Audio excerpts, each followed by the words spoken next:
ये तीन युवा बस एक तस्वीर खींच रहे थे। अचानक क्लिक की आवाज आई। दाएं तरफ का आदमी जैसे कुछ पर कदम रखता है और वे सोचते हैं कि यह शटर की आवाज है, लेकिन फोटोग्राफर ने कुछ गलत देखा। गंभीरता से उन्हें न हिलने के लिए कहा, जैसे कि यह एक बम हो। शियाओ शुआई को लगा कि फोटोग्राफर मजाक कर रहा है, जबकि आवेई जल्दी से झुककर ऊपर की रेत को हटाने लगा और सच में एक भूमि माइन मिली। शियाओ शुआई एकदम चौंक गया, क्योंकि मुझे ही ये सब झेलना पड़ रहा है। फोटोग्राफिक स्थिति खराब हो गई और वे तुरंत भागने लगे, लेकिन उन्हें नहीं पता था कि यह सब आवेई की बारीकी से बनाई गई साजिश थी। उसने पहले फोन पर मदद मांगने का नाटक किया, जबकि यहाँ कोई सिग्नल नहीं था।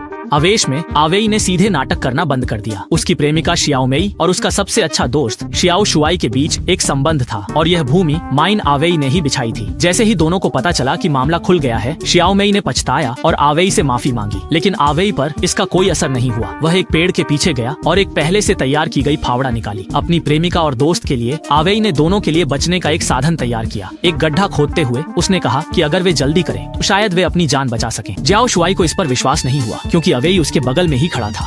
क्या तुम अपने पैरों को हिलाने से नहीं डरते? क्या तुम नहीं सोचते कि इससे तुम भी उड़ जाओगे? शियाओ शुआई का यह वाक्य पूरा होने से पहले ही आवेई ने भूमि माइन का सुरक्षा पिन खींच लिया। अभी यह नहीं फटने वाला था, लेकिन अगर थोड़ी लापरवाही हुई तो वे किसी भी समय चूर चूर हो सकते थे। शियाओ मेई ने आवेई को गले लगाकर विनती की, लेकिन आवेई ने उसे फटकार लगाई। मैंने तुम्हें अपने करीबी दोस्त और प्रेमिका माना और तुमने मुझे धोखा दिया। आवेई को गुस्सा आता गया। उसने सुरक्षा पिन को जंगल में फेंक दिया और फिर अपना बैग उठाकर चला गया। वह बिना मुड़े चला गया। बस दो लोग वहीं बेबस खड़े रह गए। जबकि आवेई फोटोग्राफर के पास गया, पता चला कि वे एक ही टीम के थे और फोटोग्राफर ने जानबूझकर शियाओ शुआई को भूमि माइन पर कदम रखने दिया। शियाओ मेई ने जंगल में जाकर सुरक्षा पिन खोज लिया। वह इसे वापस लगाने की कोशिश करना चाहती थी, लेकिन उसे नहीं पता था कि एक बार यह पिन निकालने के बाद इसे वापस नहीं लगाया जा सकता। कोशिश करने के बाद शियाओ मेई ने पास में एक गड्ढा खोदने का फैसला किया, शायद इससे उसकी जान बच जाए। लेकिन जब वह खोद रही थी, तभी दूर एक शिकारी अपने कुत्ते के साथ उन्हें देख रहा था और कुत्ता पहले ही उनकी ओर दौड़ पड़ा। शियाओ मेई डर थी कि कुत्ता भूमि माइन पर चलेगा, इसलिए उसने फावड़ा से उसे रोकने।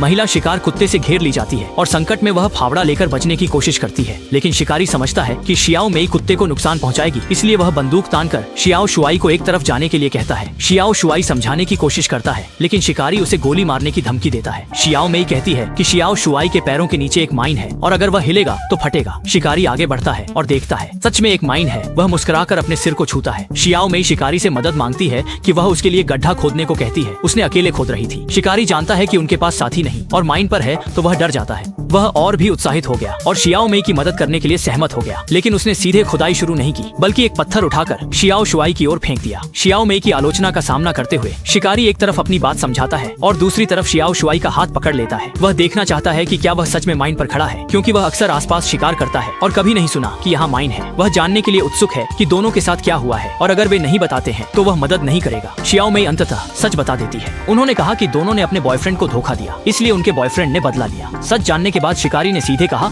कि शियाओ मेई एक खराब महिला है और मदद करने के लिए उसे कुछ इनाम चाहिए। शियाओ मेई ने कहा, आपको जो भी चाहिए मैं दे दूंगी, लेकिन शिकारी ने उसके बैग में झांकना शुरू कर दिया और उसकी अंतर्वस्त्र उठाते हुए कहा कि उसे यही चाहिए। शिकारी की इस बेवजह की मांग का सामना करते हुए शियाओ मेई ने सहमति दे दी, लेकिन उसने एक और अधिक अनुचित मांग रखी। वह चाहती थी कि वह उसी स्थिति में रहे। यह कहकर उसने शियाओ मेई के साथ छेड़खानी शुरू कर दी। शियाओ शुआई ने यह देखा और तुरंत अपनी बैंक कार्ड और नकद शिकारी को दे दिए, लेकिन शिकारी विश्वास नहीं करता और शियाओ मेई की ओर बढ़ता है। शियाओ मेई के पास कोई विकल्प नहीं होता, इसलिए वह तंबू में जाती है और अपने कपड़े उतारती है, लेकिन शिकारी उससे कहता है कि वहीं रहना होगा। शियाओ मेई को यह कठिनाई से करना पड़ता है, मजबूरी में करती है। शिकारी संतुष्ट होता है। शियाओ मेई फावड़ा लेकर गड्ढा खोदने लगती है। वह मेहनत नहीं करती, गड्ढा खोदते हुए चिढ़ाती रहती है। तभी शिकारी के बैग में वॉकी टॉकी बजता है। ये दोस्त का कॉल है। शियाओ मेई शिकारी के वॉकी टॉकी का इस्तेमाल करके पुलिस को बुलाना चाहती है, लेकिन शिकारी सहमत नहीं होता। वह कहती है कि अगर इस्तेमाल करना है तो बलिदान करना होगा, और वह शियाओ मेई की अंतर्वस्त्र बाहर फेंक देता है। कुत्ते की तरह वापस लाने के लिए कहता है। शियाओ मेई सीधे जाकर उठाती है, लेकिन शिकारी सहमत नहीं होता। वह चाहता है कि वह रेंगते हुए जाए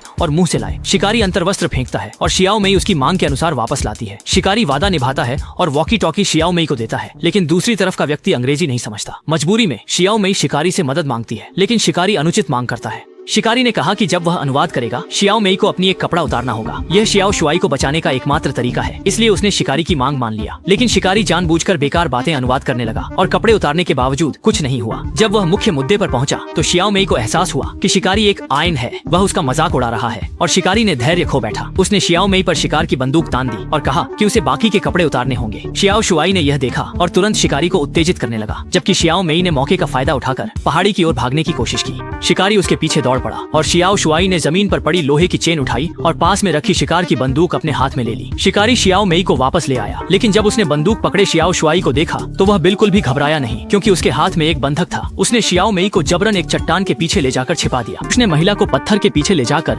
जमीन में बम पर कदम रखने के लिए छोटे शुआई को देखा, जबकि वह कुछ नहीं कर सका। उसने शिकारी को गोली मारने का इरादा किया, लेकिन ट्रिगर दबाने के क्षण में कुत्ता उस पर कूद पड़ा।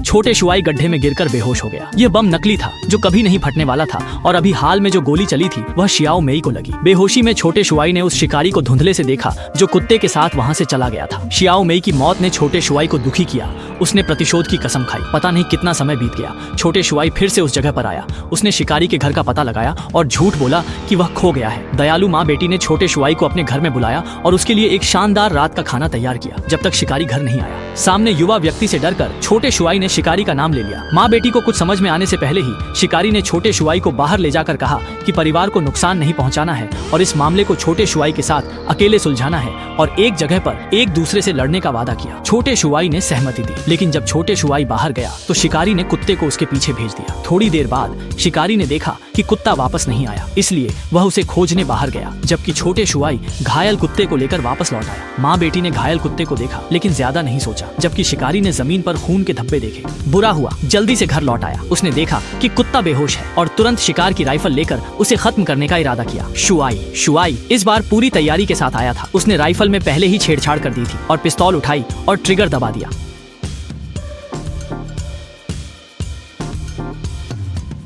गण की आवाज सुनकर पत्नी ने दरवाजा खोला। छोटे शुआई ने माँ बेटी को धमकाया शिकारी को अंदर लाने और प्रदर्शन शुरू करने को। बेटी से माँ को बांध दे, फिर शिकारी से अपने अपराध बताने को कहा ताकि माँ बेटी देख सकें उसने क्या किया। लेकिन शिकारी ने अपनी सफाई में कहा कि वह शराब पी रहा था। नहीं पता था उसने क्या किया। क्या शराब पीने से सब कुछ माफ किया जा सकता है? ये केवल उचित है कि मुझे एक पेय लेना चाहिए। छोटे शुआई तुरंत पीछे की अलमारी से एक बोतल शराब निकालता है। चाचा, पीने के बाद वह माँ बेटी को शराब देता है और बेटी से अंतर्वस्त्र उतारने को कहता है। वह उसे कुत्ते की तरह लाने को कहता है। बेटी के ऐसा करने पर वह अंतर्वस्त्र शिकारी के मुंह में, अन्यथा दोनों महिलाओं को मार देगा। उसने शिकारी द्वारा शियाओ मेई के साथ किए गए सभी कृत्यों को दोहराया और अंत में बेटी के साथ रूसी रूलेट खेलने लगा। उसने पिस्तौल में एक गोली डाली और गोली चलाते ही बेटी को अपने कपड़े उतारने कहा। जब तक उसके सारे कपड़े उतर जाते तब तक वह जीत जाएगा। दुर्भाग्य से बेटी अभागी थी। केवल 2 राउंड खेलने के बाद छोटे शुआई ने उसे मार डाला। बेटी के गिरते ही छोटे शुआई चौंक गया। उसे अचानक नहीं जानता था कि उसने वास्तव में क्या किया। माँ की दर्दनाक चीखों के बीच गहरी शर्मिंदगी की भावना उसके दिल में उमड़ आई और इस क्षण में प्रतिशोध की इच्छा पूरी तरह से समाप्त हो गई। उसकी स्वभाव में भलाई थी, लेकिन वह शियाओ मेई के जाने को स्वीकार नहीं कर सका और एक पल के लिए नफरत ने उसे अंधा कर दिया। जबकि शिकारी ही बुराई का स्रोत था, उसने एक निर्दोष व्यक्ति को अपनी जान देकर इसकी कीमत चुकाई।